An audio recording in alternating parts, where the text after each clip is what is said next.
Act ప్రేక్షకులకు నమస్కారం. నేను మీ సింగంశెట్టి మురళీమోహన్ రావు. సిరివెన్నెల సీతారామ శాస్త్రి జయంతి ప్రత్యేక కార్యక్రమానికి స్వాగతం. సిరివెన్నెల గారికి సన్నిహితులు, హితులు, మరి తోటి సినిమాలో రచయితగా, అదేవిధంగా సిరివెన్నెల గారు పాటల రచయిత అయితే ఈయన మాటల రచయిత. మరి వారిద్దరికీ ఉన్న అనుబంధం, మరి వారికి ఆప్యాయత, ఈ విశేషాల గురించి మనతో పంచుకోవడానికి ప్రముఖ సినీ మాటల రచయిత డాక్టర్ పి రాజేంద్ర కుమార్ గారు మనతో ఉన్నారు. వారితో మాట్లాడి వారిద్దరి మధ్య ఉన్న అనుబంధం గురించి, వారి యొక్క ప్రత్యేకతల గురించి తెలుసుకుందాం.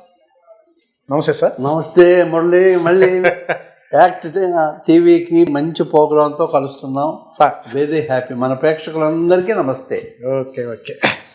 మరి సిరివెన్నెల సీతారామ శాస్త్రి అన్న పేరు మనం వినగానే వెన్నెల లాంటి పాటలు, ఆయన పాటలు వింటే మనం వెన్నెల్లో ఉన్నట్లుగా, అంతేకాకుండా ఎన్నో కమర్షియల్ పాటలు రాశారు, అందరు డైరెక్టర్లు మెప్పించారు, ప్రేక్షకుల ద్వారా ఆయన ఎంతో ప్రశంసలు కూడా అందుకోవడం జరిగింది. మరి వారి జయంతి ఈరోజు. మరి ముఖ్యంగా సినిమా ఫీల్డ్లో మీ ఇద్దరికి మంచి అనుబంధం ఉంది అని విన్నాను. అంతేకాకుండా మీరిద్దరు మంచి క్లోజ్ ఫ్రెండ్స్ కావచ్చు, లేకపోతే సోదరులు కావచ్చు, లేకపోతే ఇంకో రకమైన అనుబంధం కావచ్చు. మరి మీ ఇద్దరి మధ్య ఉన్న అనుబంధం గురించి ఈరోజు మనం మాట్లాడుకుందాం. మొట్టమొదటిగా మీ యొక్క అనుబంధం గురించి. సిరివెన్నెల సీతారామ శాస్త్రి గారు అనకంటే అన్నయ్య అనే అన్నాను నేను. ఎందుకంటే ఆయనతో పరిచయమైన రోజు నుంచి మా మధ్య ఒక వాత్సల్యం ఉండేది. ఆయన నన్ను ఒరే రాజా అనేవాడు, నేను అన్నయ్య అనేవాడిని. అలా ఆయన నా అన్నయ్యగా, ఆయనకు నేను రాజాగా చివరి వరకు మా అనుబంధం కొనసాగింది. ఆయనతో పరిచయం అవడానికి ముఖ్య కారణం మన వెన్నెలగంటి రాజేశ్వర ప్రసాద్, మరో సినీ రచయిత, మన సినీ రచయిత, నెల్లూరు సినీ రచయిత, నా బాల్యమిత్రుడు, ప్రాణమిత్రుడు వెన్నెలగంటి. అతను కూడా అదే టైంలో సినిమాల్లోకి ఎంటర్ అయ్యాడు. అంతకుముందు ఒక 2 ఏళ్ల ముందు శాస్త్రి గారు, మా అన్నయ్య ఎంటర్ అయ్యారు. అక్కడ మాకు పరిచయం ఉండేది, నన్ను పరిచయం చేశారు. అప్పుడు నేను ఇంకా సినిమా రైటర్ని కాదు. అప్పుడు శాస్త్రి గారు నెల్లూరుకు వచ్చారు సరదాగా. వెన్నెలగంటి రమ్మంటే పక్కనే కదా మెడ్రాస్, నెల్లూరుకు వచ్చాడు. మన చిన్ని ఇంటర్నేషనల్లో ఆయన ఉంచాము. కబుర్లు, సాహిత్య చర్చలు అన్నీ జరిగాయి. సరదాగా నాకు సర్ప్రైజింగ్గా మా ఇంటికి కూడా వచ్చాడు. మూలపేట, నెల్లూరు, మన నెల్లూరులో మన మూలపేట మా ఇంటికి కూడా వచ్చాడు. అలా డౌన్ టు ఎర్త్ ఉండేవాడు. బిగినింగ్ స్టేజ్ అది. అప్పటి నుంచి ఆయనతో నాకు ఒక అనుబంధం త్రూ వెన్నెలగంటి మొదలైంది, కొనసాగింది. ఆయన మెడ్రాస్లో సాలిగ్రామంలో కరుణానిధి స్ట్రీట్లో సాక్షిరంగారావు గారిని ఒక ఆర్టిస్ట్ ఉండేవాడు. సాక్షిరంగారావు గారింటో అద్దెకు ఉండేవాడు. మొదట 10 ఏళ్ళ దాకా ఉండేవాడు. సినీ ఫీల్డ్కి వెళ్ళిన మా ఫీల్డ్కి వెళ్ళిన కొత్తలు. అప్పుడు వెన్నెలగంటి నేను ఆయన ఇంటికి వెళ్ళేవాళ్ళం. వదిన గారు ఆయన ఇంట్లో భోజనం చేసేవాళ్ళం. రాత్రిళ్ళు ఆయన పాటలు రాస్తున్నాడు. ఆయనకి ఏంటంటే పాట ఆ టేబుల్ మీద దరువేస్తూ పాడేవాడు. అప్పుడు ట్యూని అలా దరువేస్తూ పాడడానికి అలవాటు. ఆయన పాడుతుంటే మేము వింటూ ఎన్ని రాత్రులు గడిచిపోయాయో. అలా రాస్తున్నప్పుడే అప్పట్లో ప్రైవేట్ సాంగ్ అప్పటికి సినిమాల్లో పెట్టలేదు. ఆయన బాగా ఇష్టమైంది, ఆయన మనసులో నుంచి, ఆయన ఆత్మలో నుంచి రాసిన జగమంత కుటుంబం నాది, ఏకాకి జీవితం నాది. కానీ పాడుతూనే ఉండేవాడు. ఆయన ఆ పాట పడితే ఆయనకు ఒక మూడ్ వచ్చేది. జగమంత కుటుంబం నాది, ఏకాకి జీవి అని పాడుతూ ఉండేవాడు. తర్వాత ఆ చక్రం సినిమానే కదా, ప్రభాస్ పిక్చర్లో ఆ పాటగా పెట్టారు. దాన్ని మన చక్రి మ్యూజిక్ చేశాడు. అది ఇప్పుడు శాస్త్రి గారు అంటే ఆ పాట జనబాహుళ్యంలోకి వెళ్ళిపోయింది. ఆ పాట వినగానే ఆయన గుర్తుకొస్తాడు. అలాగా బిగినింగ్ స్టేజ్ నుంచి తర్వాత నేను సినిమా సంభాషణ రచయితగా ఎంటర్ అయిన తర్వాత నేను సంభాషణ రాసిన సినిమాలు కొన్ని వాటికి ఆయన పాటలు రాయడం, తర్వాత వెన్నెలగంటి అలా కొనసాగుతూ తర్వాత మళ్ళీ నెల్లూరుకి ఆయన ఎప్పుడు వచ్చాడంటే మన నెల్లూరు ఫ్రెండ్స్ అందరం కలిసి వెన్నెలగంటి, శేషగిరీశం, మనం అందరం కలిసి బాలు గారికి మన నెల్లూరులో ఎందుకు సన్మానం చేయకూడదు అని గొప్ప ఘన సన్మానం చేశాం నెల్లూరులో. అప్పుడు ఆ సన్మానానికి అతిథిగా సిరివెన్నెల సీతారామ శాస్త్రి, మన భువనచంద్ర గారు వాళ్ళు వచ్చారు. అలాగా అనుబంధం వెన్నెలగంటితో, బాలు గారితో, శాస్త్రి గారికి ఉన్న అనుబంధం, నాతో ఉన్న అనుబంధం కొనసాగి తర్వాత రోజుల్లో నాగభైరవ గారి స్మారక అవార్డు మన వెన్నెలగంటి గారు, చెంది నారాయణరావు గారు కలిసి ఆయనకు 1 సంవత్సరం మా అన్నయ్యకి ఇస్తే ఆయన వచ్చి అవార్డు తీసుకున్నాడు. అలాగా ఆయనతో అలా అలా అలా అనుబంధం. నాకు కూడా ఆయనతో ఒక 2 చిన్న ఇన్సిడెంట్లు ఉన్నాయి. నెల్లూరుకి వచ్చినప్పుడు 1986లో విఆర్ కాలేజీ యానివర్సరీ ఫంక్షన్కి ఆయన రావడం, నేను అప్పుడు నాటకాల్లో ప్రైజ్ విన్ చేస్తే ఆ ప్రైజ్ని ఆయన చేతుల మీదుగా నేను అందుకోవడం అదొక అనుభూతి. తర్వాత మీరు చెప్పిన నాగభైరవ కోటేశ్వర ఆయన అవార్డుని ఇచ్చిన రోజు సాయంత్రం నైట్ ఫంక్షన్ అయిపోయిన తర్వాత ఇక్కడ మన హోటల్లో మన చిన్ని నారాయణరావు గారి రికమెండేషన్తో సిరివెన్నెల సీతారామ శాస్త్రి గారితో మా యాక్ట్ ఛానల్కి ఇలాగే మీతో ఇంటర్వ్యూ చేసినట్టుగానే సీతారామ శాస్త్రి గారిని ఇంటర్వ్యూ చేయడం, ఈ 2 సంఘటనలు నాకు మంచి ఆశీస్సు బాగా ఉపయోగపడింది.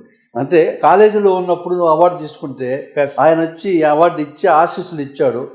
అది దినదిన ప్రవర్ధమానమై ఈ రోజు నువ్వు తర్వాత రోజుల్లో నువ్వే ఆయన ఇంటర్వ్యూ చేసావు. ఇప్పుడు అందరినీ ఇంటర్వ్యూ చేస్తూ నెల్లూరు యాక్ట్ అంటే మురళి అంటే యాక్ట్ అని ఆంధ్రదేశం మొత్తం మీద నీకంటూ ఒక మంచి పేరు సంపాదించుకున్నావు. అది శాస్త్రి గారి ఆశీస్సులు కూడా ఉన్నాయి దాని వెనకాల.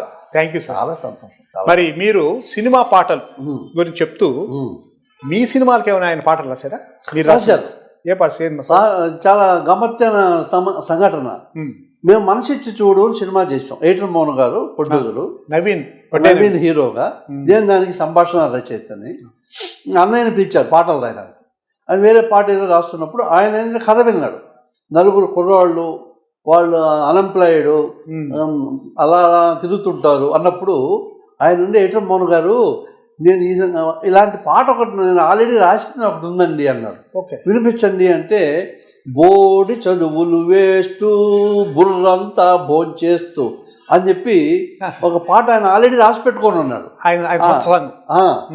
అన్ఎంప్లాయిడ్ యూత్, ఈ ఎడ్యుకేషన్, దీని మీద మన సిచ్యువేషన్కి కరెక్ట్గా సరిపోయింది అని చెప్పి అదే ఆయన లిరిక్ తీసుకొని మన మణిశర్మ గారు ట్యూన్ చేస్తే సినిమాలో ఆ పాట పెట్టాం. ఆ పాట పెద్ద హిట్ అయింది, సినిమా సక్సెస్కి ఉపయోగపడింది. తర్వాత ఆయనకు మనస్విని అవార్డు కూడా, ఆత్రేయ గారి అవార్డు కూడా వచ్చింది ఆ పాటకు. సో బెస్ట్ లిరిక్ అవార్డు కూడా వచ్చింది. సో ఆ పాట సందర్భంగా నేను సంభాషణ రచయితగా, ఆయన లిరిక్ రైటర్గా కలిసి పనిచేయడం అన్నది దానికి జరిగింది. ఇంకో సందర్భం ఏమిటంటే, తమాషా ఏంటంటే, మనసిచ్చి చూడు సినిమాకి పాట రాసిన దానికి మనస్విని అవార్డు అందుకున్నారు. చాలా మంచి పాట కదా, మనస్విని అవార్డు. బాగా చెప్పాము, చాలా సంతోషం. తర్వాత ఏంటంటే, బి గోపాల్ గారు డైరెక్టర్గా, ప్రభాస్ హీరోగా అడవి రాముడు సినిమా చేస్తాం. 2వ అడవి రాముడు, దానికి నేను స్టోరీ. సో దాంట్లో ఒక పాట రాయాల్సి వచ్చింది శాస్త్రి గారు. వస్తే గోపాల్ గారు నన్ను పంపించారు కథ చెప్పమని చెప్పి. సో ఆ కథ సిచ్యువేషను, దాంట్లో ఒక రొమాంటిక్ సాంగ్ ఉంది ప్రభాస్కు అమ్మాయికి మధ్యలో, ఆర్తి అగర్వాల్కి మధ్యలో. జింక వేటకు సింహంలా వస్తా, మంచి కమర్షియల్ సాంగ్. వెరైటీగా రాశాడు, వెరైటీగా పిక్చరైజ్ చేశాడు. మణిశర్మ మ్యూజిక్ సక్సెస్ అయింది. సో అప్పుడు ఆయనకు నేను కథ ఏరా నాకు నువ్వు కథ చెప్తావా అన్నయ్య, రైట్ గారు పంపించాను, చెప్పరా సంతోషం రా నువ్వు చెప్తే అని ఆయనతో ఆ పాట రాయించుకున్నాను నేను. అలాగా ఆయనతో అనుబంధం చాలా రోజులు. ఆయన లైఫ్లో కొన్ని పాటల గురించి చెప్పాలంటే ఆ పాట ప్రస్తావన ఏదో చెప్తాను. ఆయన పాట ప్రస్థానం గురించి మాట్లాడుకునే ముందు రచయితగా ఆయన ప్రస్థానం గురించి మనం మాట్లాడుకున్నాం. గొప్ప విషయం ఏమిటంటే, మనకు ఆయన ఫస్ట్ పిక్చరు అఫీషియల్గా ఆయన అన్ని పాటలు సింగిల్ కార్డ్ రాసింది విశ్వనాథ్ గారికి సిరివెన్నెల అన్న సినిమాకి రాశారు. ఆయన పాటలు ఎంత జనబాహుళ్యంలోకి వెళ్ళిపోయాయంటే, ఆ పాటల వల్ల ఆయనకి ఎంత పేరు వచ్చిందంటే, ఆయన ఒరిజినల్ పేరు చేంబోలు సీతారామ శాస్త్రి గారు. ఆయన ఇంటి పేరు ఉంది వేరే, కానీ ఆయన ఇంటి పేరు, ఆ సినిమా పేరు ఆయన ఇంటి పేరు అయిపోయి ఆ సినిమా నుంచి సిరివెన్నెల సీతారామ శాస్త్రిగా ఆయన పాపులర్ అయిపోయారు. చెంబోలు మారిపోయి టైటిల్ కార్డ్స్లో కూడా సిరివెన్నెల సీతారామ శాస్త్రి గారే ఉన్నారు. ఆఖరా కొన్నాళ్ళు అయిపోయిన తర్వాత సీతారామ శాస్త్రి గారు కూడా లేదు, సిరివెన్నెల జనం ఆయన అలా ఓన్ చేసేసుకున్నారు. దాంట్లో అన్ని పాటలు గొప్పగా రాశాడు. కానీ మీరు అడిగారు కాబట్టి చెప్తున్నాను, బాగా పేరు వచ్చింది. విశ్వనాథ్ గారు కూడా ఇంటర్వ్యూలో చెప్పాడు, ఈయన రాసుకొని వెళ్తే చదవయ్యా అంటే ఈయన చదివితే లిరిక్ అక్షరం మార్చకుండా ఇమ్మీడియట్గా ట్యూన్ చేయించి మహాదేవన్ చేత సినిమాలో పెట్టారు. అది ఆల్ టైమ్ హిట్ సాంగ్స్లో ఒకటి. అది ఏంటంటే, ఆది భిక్షువు వాడినేమి అడిగేది, బూడిదిచ్చే వాడినేమి అడిగేది అని ఒక నిందాస్తుతి చాలా పాపులర్ అయింది. ఆ పాటతో అన్ని పాటలు బాగుంటాయి ఆ సినిమాలో. ఆ పాట దాని వెనక ఫిలాసఫీ, ఆ నిందాస్తుతి, భగవంతుని ప్రార్థించడం, నిలదీయడం అని ఉంది కదా, అది బాగా హిట్ అయింది. అది హిట్ అయిన తర్వాత ఆయన కొంత స్ట్రగుల్ అయ్యాడు. ఎందువల్లంటే విశ్వనాథ్ గారికి రాశాడు, కళాత్మకమైన విలువలతో ఉన్న సినిమా తీశాడు, హైయెస్ట్ క్వాలిటీతో ఆయన పాటలు రాశాడు. ఆయన ఎప్పుడైతే సిరివెన్నెల సీతారామ శాస్త్రి గారి పేరు వచ్చేసిందో, మామూలు కమర్షియల్ డైరెక్టర్స్ అందరూ వచ్చి మాకు పాటలు రాయి అంటారు. అవేం పాటలు? ట్యూన్కి రాసే పాటలు, జమ్ జమ్ జమ్ పాటలు. అది మనకి అడ్జస్ట్ చేయాలి కదా. దానికి అప్పట్లో మొదట్లో నాకు తెలుసు, ఎందుకు రాయలేదు, నేను రాస్తాను కమర్షియల్ పాటలు కూడా అని కొంచెం ఎఫర్ట్ పెట్టి దాన్ని కూడా ఒక ఛాలెంజ్గా తీసుకొని ఆయన ఆ సైడ్ కూడా ఫస్ట్ అదిరిపోయి దెబ్బ కొట్టాడు. అదేం సినిమా అంటే బొబ్బిల్ రాజా. బొబ్బిల్ రాజా సింగిల్ కార్డ్ ఆయన. బొబ్బిల్ రాజా పాటలతో ఎక్కడికో వెళ్ళిపోయాడు ఆయన కమర్షియల్ రైటర్గా. బలపం బట్టి భామ బళ్ళు ఈ నేర్చుకుంటా అన్ని అట్లాంటి పాటలు రాశాడు. ఓయమ్మ, ఇది ఆది భిక్షువు వాడినేమి కోరేది అన్న సీతారామ శాస్త్రి గారు బలపం పెట్టి భామ బళ్ళు అని కూడా రాస్తున్నాడా అని చెప్పేసి అందరూ మీద పడ్డారు. అప్పుడు రాఘవేంద్రరావు గారు నెంబర్ 1 కమర్షియల్ డైరెక్టర్ కదా, కూలీ నెంబర్ 1 వెంకటేష్తో తీస్తూ ఈయనకి మళ్ళీ సింగిల్ కార్డు ఇస్తే అదరగొట్టారు. దాంట్లో కొత్తగా ఉన్నది స్వర్గం ఇక్కడే అన్నది, ఉద్యోగం ఇప్పించవా సోకు ఉద్యానవనమాలిగా, ఇలాంటి ప్రయోగాలు చేసి గమ్మత్తైన ప్రయోగాలు చేసి భలే బ్రహ్మాండంగా చేశాడు. ఇంకా ఆయన వెనక్కి చూసుకోలేదు. ఒక పక్క విశ్వనాథ్ గారి పాటలు అవి రాస్తుండే, కమర్షియల్ రైటర్గా కూడా నెంబర్ 1 అయిపోయాడు. దాని వెనకాల ఆయన కృషి, ఆయన ఎఫర్ట్, కసి, రాయాలన్న ఇదితో ఆయన ప్రూవ్ చేసుకున్నాడు. ఆయన కత్తికి 2 వైపుల పదును అని చెప్పి నిరూపించుకున్నాడు. సినిమా అంటే కమర్షియల్ సినిమా కదా, కమర్షియల్గా సినిమాలో వాళ్ళు అడిగింది, డైరెక్టర్ అడిగింది కూడా ఇవ్వగలగాలి కదా. అలా 2 సైడ్ ప్రూవ్ చేసుకున్నాడు శాస్త్రి గారు, మా అన్నయ్య. మరి మీరు అన్నట్లుగా ఇటు కమర్షియల్ రాశారు, అటు క్లాసికల్గా విశ్వనాథ్ గారు రాశారు, అలాగే మన రామ్ గోపాల్ వర్మ. ఇది మంచి పాయింట్ బొర్లే. శాస్త్రి గారి గురించి చెప్పుకోవాలంటే మా అన్నయ్య గురించి, ఆయన వైవిధ్యమైన డైరెక్టర్స్, వైవిధ్యమైన సినిమాలు, ఒకళ్ళకు సంబంధం ఉండదు. ఆ ఒక స్టైల్ వేరు, ఒక స్టైల్ వేరు, అందరినీ సాటిస్ఫై చేసి అందరి దగ్గర మార్కులు కొట్టేశాడు. విశ్వనాథ్ గారి దగ్గర రాశారా, తర్వాత రాఘవేంద్ర గారి దగ్గర రాశారా, రామ్ గోపాల్ వర్మ బాటని పాట ముందు మేటని అదరగొచ్చాడు కదా. ఇక అక్కడి నుంచి రాము గారికి పాటలు 2 నంది అవార్డులు. అలాగా గాయన సినిమాలో స్వరాజ్యం అమలేని సురాజ్యం ఎందుకని అని పవర్ఫుల్ సాంగ్తో రామ్ గోపాల్ వర్మ సినిమాకు నంది అవార్డు తీసుకున్నాడు. తర్వాత అదే రామ్ గోపాల్ వర్మకు ప్రేమ కథ అన్న సుమంత్ హీరోగా చేసే సినిమాలో దేవుడు కరుణిస్తాడని అని పాట ఉంది కదా, దానికి నంది అవార్డు తీసుకున్నాడు. మామూలుగా రామ్ గోపాల్ వర్మ సినిమాలు కమర్షియల్గా శివ సినిమాలో పాటలు హిట్ అయ్యాయి, కానీ తర్వాత ఆయన ట్రెండ్ వేరు. కానీ ఆయన ట్రెండ్లో కూడా 2 నంది అవార్డు తీసుకున్నాడు. ప్లస్ ఎస్వి కృష్ణారెడ్డి గారు శుభలగ్నం సినిమా చేస్తే దాంట్లో చిలక ఏ తోడు లేక ఎటే పమ్మ ఒంటరి అన్న ఆ పాట, దానికి నంది అవార్డు తీసుకున్నాడు. మళ్ళీ ఒకటేమిటండి, మళ్ళీ రుద్రవీణ అని చెప్పి బాలచంద్ర గారి సినిమా, దానికి తరలి రాధ తనే వసంతం తన దరికి రాని వనాల కోసం ఎంత గొప్ప పాట రాశారు. తర్వాత మన ఎంఎస్ రాజు గారు వర్షం సినిమా తీసి నువ్వు వస్తానంటే ఎన్నాళ్ళని దాక్కుంటావు వాన ఆ పాట రాశాడు. నువ్వు వస్తానంటే నేను వద్దంటాను ఆ సినిమాలో చంద్రుల్లో ఉండే కుందేలు, అదొక వెరైటీ. అలాగా మన కృష్ణవంశీ సినిమాలో పాటలు బ్రహ్మాండమైన పాటలు రాశాడు. అన్ని రకాల అందరి డైరెక్టర్స్ గురువు గారికి దాసనారాయణరావు గారికి అమ్మ రాజనాథ సినిమాలో సృష్టికర్త ఒక బ్రహ్మ అతనిని సృష్టించినది ఒక అమ్మ అన్న పాట, అలాంటి పాట రాశాడు. అక్కడే అవతార పురుషుడైన అణువంతే పుడతాడు అని ఒక దగ్గర ఎంత గొప్ప ఎక్స్ప్రెషన్ అండి. పవిత్ర బంధం తీసుకోండి, సుబ్బయ్య గారు వెంకటేష్తో తీసిన సినిమాలో కార్యేషు దాసి కరణేషు మంత్రి, ఎంత గొప్ప పాట. అలాగా అసలు ఒకటేమిటి మహాద్భుతమైన పాటలు. అలా ఒక పక్క విశ్వనాథ్ గారికి, బాలచంద్ర గారికి, దాసనారాయణరావు గారికి, రాఘవేంద్రరావు గారికి, చివరికి ఆయన ఆఖరి సంవత్సరం అప్పుడు త్రివిక్రమ్ శ్రీనివాస్కి ఆ పిక్చరు నీ కాళ్ళని పట్టుకోబదలని నన్నవి చూడే నా కళ్ళు, అలా వైకుంఠపురంలో ఆ పాట ఆ సినిమా సక్సెస్కి ముఖ్య కారణమైంది. తర్వాత మన నాని పిక్చరు శ్యామ్ సుందర్ రాయ్ సినిమాలో సిరివెన్నెల అని ఆయన పేరు వచ్చేట్టుగా ఆఖరి పాట అదే అఫీషియల్గా. ఆ పాట రాయించారు. మా అదృష్టం ఆయన ఆఖరి పాట మా సినిమాలో ఉంది అని నాని ఆ డైరెక్టర్ వాళ్ళు చెప్పుకున్నారు. ఆ పాట చాలా బాగుంటుంది, సినిమా సక్సెస్కి ఉపయోగపడింది. సో చివరి వరకు మంచి పాటలు రాస్తూ సినిమా సక్సెస్కు దోహదపడుతూ అలా ఉన్నత స్థాయిలో ఉంటూనే అగ్ర రచయితగా కంటిన్యూ అవుతూనే కొన్ని ఆయన మనకు భౌతికంగా దూరం అయ్యారు అంతే. మరి సీతారామ శాస్త్రి గారి రచనా శైలి అనేది ఎలా ఉండేది సార్? అద్భుతం.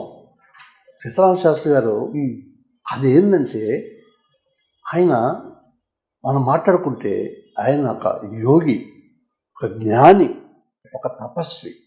ఆయన పాట రాశాడు అనే దానికంటే కూడా ప్రతి పాటకు ఒక తపస్సు మాదిరి, ఒక దీక్షగా, ఒక యజ్ఞం చేసినట్టుగా చేసేవాడు. నేను అందుకని వేరే సందర్భంలో కూడా చెప్పాను, మా అన్నయ్య సీతారామ శాస్త్రి గారు రాసిన ప్రతి పాట ఒక ప్రసవం. ఆయన ఎన్ని పాటలు రాశాడో అంతమంది బిడ్డల్ని ప్రసవించాడు.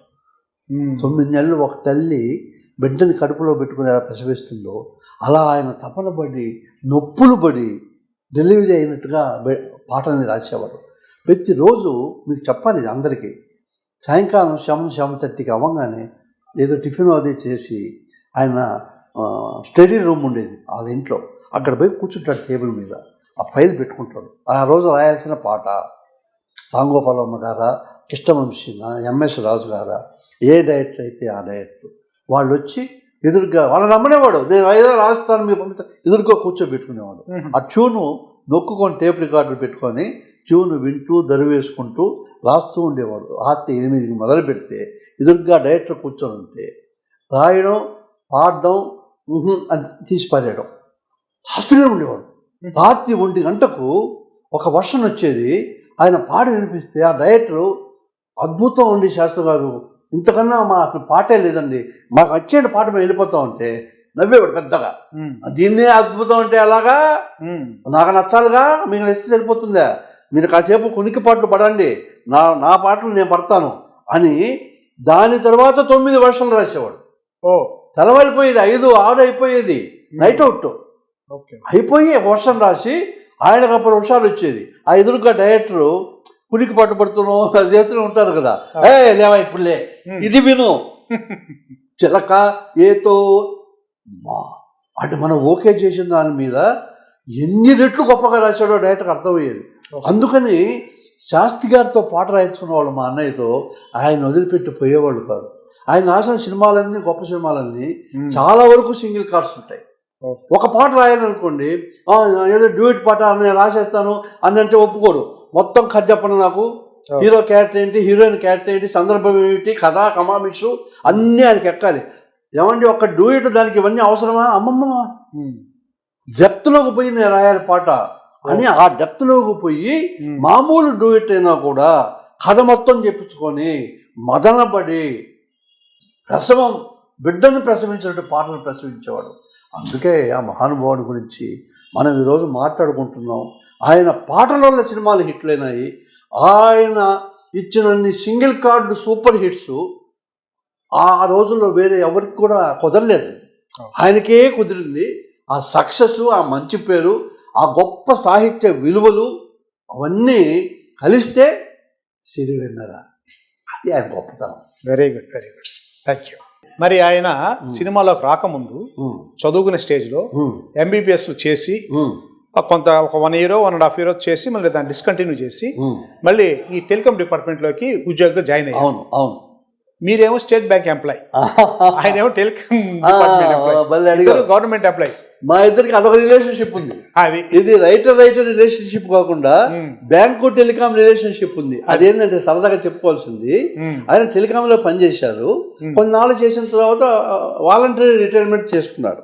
కాబట్టి ఆయనకి పెన్షన్ వస్తుంది, పెన్షనబుల్ జాబ్, పెన్షన్ వస్తుంది.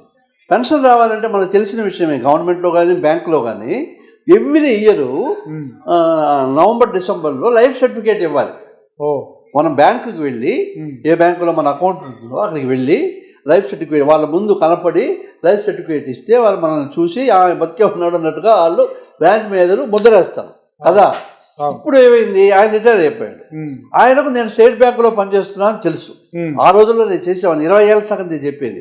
ఒకరోజు ఫోన్ చేశాడు, రే రాజా అన్నాడు. అన్నయ్య ఏంటన్నయ్య అన్న, ఇదేంద్రా లైఫ్ సర్టిఫికేట్ నేను బ్యాంక్ రావాలంటున్నారు ఏంట్రా, నేనేంటి బ్యాంక్ వచ్చేది, నువ్వు ఉండగా అన్నాడు. అవునా, నేను ఉండగా నువ్వు బ్యాంక్ రావడం ఏంటి, లైఫ్ సర్టిఫికేట్ నేను బ్రాంచ్ మీద నేను కొట్టిచ్చేస్తాలే అన్న. అంటే మా వాడు యోగిని మీతో మాట్లాడుతాడు అన్నాడు. అప్పటి నుంచి వాళ్ళ అబ్బాయి ప్రతి సంవత్సరం నవంబర్లో, అంకుల్ నవంబర్ వచ్చింది అంకుల్ డీటెయిల్స్ పెట్టరా అంటే ఆయన అకౌంట్ నెంబర్ డీటెయిల్స్ పెట్టేవారు. నేను పనిచేసే బ్రాంచ్లో బ్రాంచ్ మేనేజర్ దగ్గరికి వెళ్ళి, మేడం మా సీతారామ శాస్త్రి గారిది అంటే వాళ్ళు ముద్రేసేవాళ్ళు, కొట్టేసేవాళ్ళు. అంటే మామూలుగా he should be physically president before the branch manager. అది లేకుండా అన్అఫీషియల్గా మనం కొట్టేస్తూ ఉన్నాం. దీంట్లో గమ్మత్తు జరిగింది. ఒకసారి ఒక బ్రాంచ్ మేనేజర్ చాలా మేడం లేడీ, ఆమె చాలా స్ట్రిక్ట్, అసలు అమ్మ సీరియస్గా ఉండేది. ఆమె వచ్చింది నవంబర్లో. నేను ఆమె దగ్గరికి వెళ్ళాను. నమస్తే ఏంటి అడిగింది. మా అన్నయ్య సిరివెన్నెల సీతారామ శాస్త్రి గారండి, ప్రతి సంవత్సరం నేనే లైఫ్ సర్టిఫికేట్ అందరు బ్రాంచ్ మేనేజర్ చెప్పి చేయిస్తున్నాను, మీరు కూడా కొంచెం దాన్ని స్టాంప్ వేసి ఓకే చేయాలని. సీరియస్గా చూసింది. అయిపోయింది, ఈ సంవత్సరం ఏమి చేయదు, మా అన్నయ్యకి నేనేం చెప్పాలి, నువ్వు రావాలన్నయ్య బ్యాంక్ ముందుకి అని నేను ఎలా చెప్పేది, చంపేస్తాడు మా అన్నయ్య అని ఇన్ని ఆలోచనలు వచ్చాయి నాకు. అనగానే అది చూస్తున్నాను. ఒక్క కండిషన్ అని నా బ్రాంచ్ మేనేజర్. ఏంటి మేడం, చెప్పండి మేడం అని. శాస్త్రి గారితో నేను మాట్లాడాలి అడిగింది ఆవిడ. అంటే ఆవిడ కూడా శాస్త్రి గారి గురించి, అయ్యో అంతకన్నా కావాల్సింది అని చెప్పి మా అన్నయ్యకి ఫోన్ చేశా. ఏంటి రా అన్నాడు. అన్నయ్య బ్రాంచ్ మీద నీ లైఫ్ సర్టిఫికేట్ ముద్ర వేయాలంటే ఒకసారి నీతో మాట్లాడుతుందంట, ఎవరా మాట్లాడతాను అన్నాడు. హలో మేడం అన్నాడు. శాస్త్రి గారు నేను మీ ఫ్యాన్ అండి, మీ పాటలన్నీ వింటుంటానండి, అయ్యో బాబోయ్ మీతో అది చిన్నపిల్ల అంత సీరియస్ బ్రాంచ్ మేనేజరు చిన్నపిల్ల మాదిరి ఆయనతో 5 నిమిషాలు మాట్లాడింది. పలానా పాట అండి అదండి ఇదండి అని మాట్లాడితే ఎంత సంతోషపడిపోయింది. అంటే ఆయన జనబాహుళ్యంలో మామూలు వాళ్ళే కాకుండా ఆల్ వాక్స్ ఆఫ్ లైఫ్లో సీతారామ శాస్త్రి సిరివెన్నెల పాటలు అంటే దానికి సపరేటు ఒక ఫాలోయింగ్ ఉండేది, ఫ్యాన్ ఫాలోయింగ్. ఇంటలెక్చువల్స్ ఆయన రాసిన పాటలు ఇంటలెక్చువల్ సాంగ్స్ కదండి, గొప్ప గొప్ప పాటలు కదా. ఆ పాటలకు వాళ్ళు అది సరదాగా అనిపించింది. తర్వాత ఆ బ్రాంచ్ మేనేజర్ 2 ఏళ్ళు ఉండింది. అక్టోబర్ రాగానే ఏమన్నా నవంబర్ వస్తుంది, మీ అన్నయ్య ఇదేది తీసుకురండి సంతకం పెడతాను పాప మేడం ఆవిడే అడిగేది. అలా జరిగిపోయింది. ఇంకో బ్రాంచ్ మేనేజర్ కూడా ఉన్నారు, రఘునందన్ రావు మన నెల్లూరే, ఇప్పుడు డీజీఎంగా ఉన్నారు స్టేట్ బ్యాంకులో. ఆయన ఒకసారి నాకు ఫారిన్ కార్డు కావాలరా, క్రెడిట్ కార్డు కావాలరా, డెబిట్ కార్డు కావాలరా అన్నాడు మా అన్నయ్య. నువ్వు ఊరుకోనే పవన్ పెట్టే అన్న. యూసఫ్ కూడా బ్రాంచ్లో ఆయన ఉండేది, యూసఫ్ కూడా ఈ మన రఘునందన్ రావు ఉండేవాడు బ్రాంచ్ మేనేజర్గా. ఫోన్ చేశా, నేను చెప్పండి అన్నాడు. మా శాస్త్రి గారికి ఏదో కార్డు కావాలంట అన్న. ఎక్కడ ఇల్లు లొకేషన్ పెట్టండి సార్, రెండో క్వశ్చన్ లేదు. పరిగెత్తుకుంటూ వెళ్ళాడు ఇంటికి బ్రాంచ్ మేనేజర్. అవునుగా మా బ్రాంచ్కి రావాలి కదా అందరూ. వెళ్ళి ఆయన కావాల్సిన కార్డులు గీడ్లు అన్నీ ఏర్పాటు చేశాడు. రే మీ రఘు వచ్చారు రా, నాకు అన్నీ చేశారు రా అని అన్నాడు. దీంట్లో తమాషైన విషయం ఏంటంటే ఈ మధ్య రఘునందన్ రావు వాళ్ళ అబ్బాయికి పెళ్లి చేస్తుంటే నన్ను పిలుస్తూ, రాజేంద్ర కుమార్ నాదొక రిక్వెస్ట్ అయ్యా అన్నాడు. ఏంటి అంటే, మన శాస్త్రి గారు నాతో చాలా బాగా ఉండేవాడు కదా, మనం వాళ్ళ ఇంటికి కూడా వెళ్ళేవాళ్ళం కదా, ఆయన లేరు, ఆయన తరఫున వాళ్ళ పిల్లలు ఎవరన్నా మన పెళ్ళికి వస్తే బాగుంటుంది అని అడిగాడు. నేను వెంబడి యోగికి ఫోన్ చేశాను. అది నా టచ్లో ఉండేవాడు కదా, అవును. శాస్త్రి గారి పెద్ద అబ్బాయి. అంకుల్ చెప్పండి అంకుల్ అన్నాడు. ఇట్లా ఆయన బ్రాంచ్ మేనేజర్ నాకు గుర్తుంది, మా ఇంటికి వచ్చి హెల్ప్ చేశాడు. వాళ్ళ అబ్బాయి పెళ్ళికి మీ నాన్న తరపున వస్తే సంతోషపడతాడు అంటే, తప్పకుండా అంకుల్, ఆయన మాకెంతో హెల్ప్ చేశాడని చెప్పి ఆ కుర్రాడు పెళ్ళికి వస్తే రిసీవ్ చేసుకొని, అంటే చిన్న అది ఇప్పుడు ఎమోషనల్ అటాచ్మెంట్ అండి ఇవన్నీ లైఫ్లో. అవన్నీ సీతారామ శాస్త్రి గారికి ఆయనకున్న చాలా గొప్ప విషయం ఉంది. వాళ్ళ అబ్బాయి వస్తే ఆయన ఏమన్నా తెలుసా, ఆయనకు మరి చాలా థ్యాంక్స్, వాళ్ళ అబ్బాయిని పిలిపించావు, మరి సెకండ్ ఐ ఫీల్ శాస్త్రి గారే వచ్చినట్టుగా నాకు ఉందయ్యా అన్నారు. అంతే. అంత అంత అంత పేరు, గౌరవం, మర్యాద సంపాదించుకున్నారు మా అన్నయ్య సిరివెన్నెల సీతారామ శాస్త్రి గారు. చాలా నిజంగా సార్, ఈరోజు సీతారామ శాస్త్రి గారి జయంతి. ఆ సందర్భంగా మీరు మీతో ఉన్న అనుబంధాన్ని, తెలియని విషయాలు, ప్రేక్షకులకు తెలియని చాలా విషయాలు మీరు చర్చించారు. మాకు కూడా చాలా విషయాలు తెలియదు. ఇవన్నీ మీ మాటల ద్వారా మాకు, మా ప్రేక్షకులకి మీరు తెలియజేసినందుకు ఓకే సార్, ధన్యవాదాలు సార్. ధన్యవాదాలు, చాలా థ్యాంక్స్. నాకు ఇది చాలా గొప్ప అవకాశంగా ఫీల్ అవుతున్నాను. ఎందుకంటే మా అన్నయ్యతో నాకున్న అనుబంధం గురించి ఆయన జయంతి సందర్భంగా ఆయన గుర్తు చేసుకొని ఆ ఫీలింగ్స్ అన్నీ షేర్ చేసుకోవడం అంటే నిజంగా హార్ట్ టచింగ్. నాకు కూడా ఎమోషనల్గా నేను చాలా ఇన్వాల్వ్ అయ్యాను. చాలా సంతోషం అండి. ప్రేక్షకులందరికీ, మన యాక్ట్ టీవీకి అందరికీ సీతారామ శాస్త్రి గారి జయంతి శుభాకాంక్షలు. Thank you very much. ఇదండి ఈనాటి సిరివెన్నెల సీతారామ శాస్త్రి జయంతి ప్రత్యేక కార్యక్రమం. మరో ప్రత్యేక కార్యక్రమంలో మరో ప్రత్యేక అంశంతో మీ ముందుంటాను. అంతవరకు సెలవు. నమస్కారం. మీ సింగంశెట్టి మురళీమోహన్ రావు.